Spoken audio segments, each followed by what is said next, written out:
Today I'm going to take you through how to learn the human flag. Now the human flag is a cool exercise.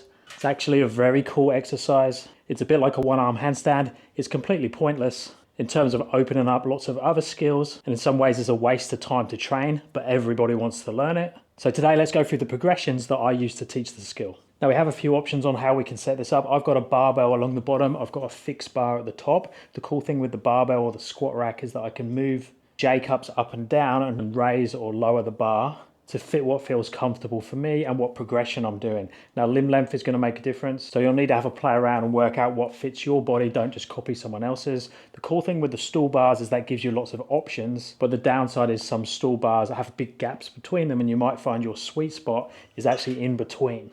And then I'm just going to start to have a play with pulling on this side and pushing with this arm. So I'm going to push away, hold there. I can start to take this foot away and I can play with rotation backwards. You'll feel what it's like to overbalance and go backwards. You can feel what it's like to underbalance and swing down in that position.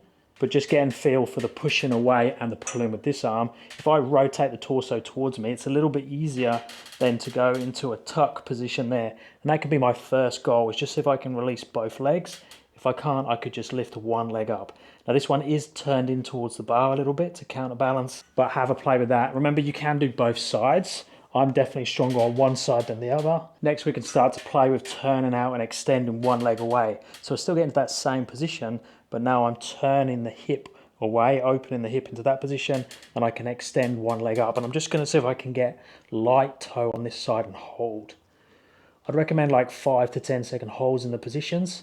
Now you will see some people teach this one starting up in a top position and lowering down. Explored that one a little bit, wasn't too keen on it, especially when I was teaching clients, so I prefer to work from the ground up. I just feel it's a lot more controlled, but obviously play with the version that fits best with you. And then I'd look at adding a box in next, so exactly the same setup. Take that bottom leg, so the bottom leg when you're extended, up onto the box, reach away, and then push up and away and reach up. So now you're trying to mimic the actual flag position but in a straddle. So push really hard, and then I can just try and make this leg as light as possible on the box. Hold there for time.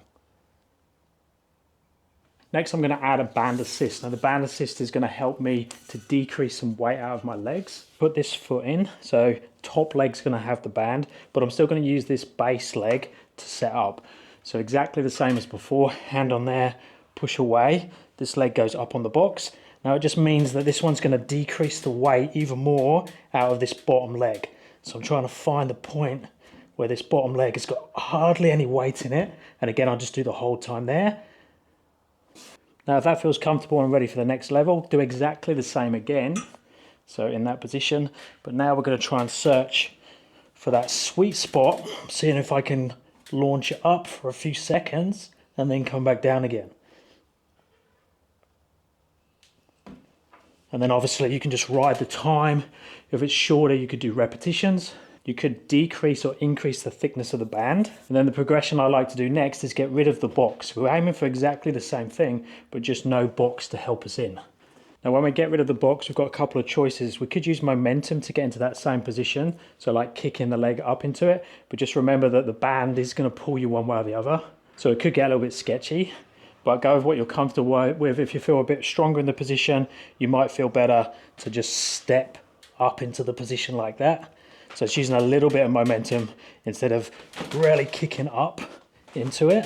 And I definitely prefer that controlled entry. So going slower into it, find the sweet spot, and then hold in there. And then same again, you can decrease, increase the band. You can play with repetitions, you can play with time. And then when you feel ready, we just get rid of the band completely. So as long as you feel in control, you can test this as you go. You might not make it to start with, just go back and do the easier progressions with the band and with the box. You keep consistent with the training, sooner or later, you're going to be able to just push up and hold the position. Hard to talk while you're doing it. Then once you're comfortable with that straddle position, you can start to work on entries and exits and starting to bring the legs together into the straight position. So let me know if you have any questions with this one. Let me know if you're working towards the human flag. Highly recommend that you have a super strong skin the cat before you start even playing with this. And if your skin the cat is strong enough, you're probably going to get it for free. If you want to learn that one, check out this video. If you're after coaching, check out my app, links down in the description. And I'll speak to you next time. Thanks.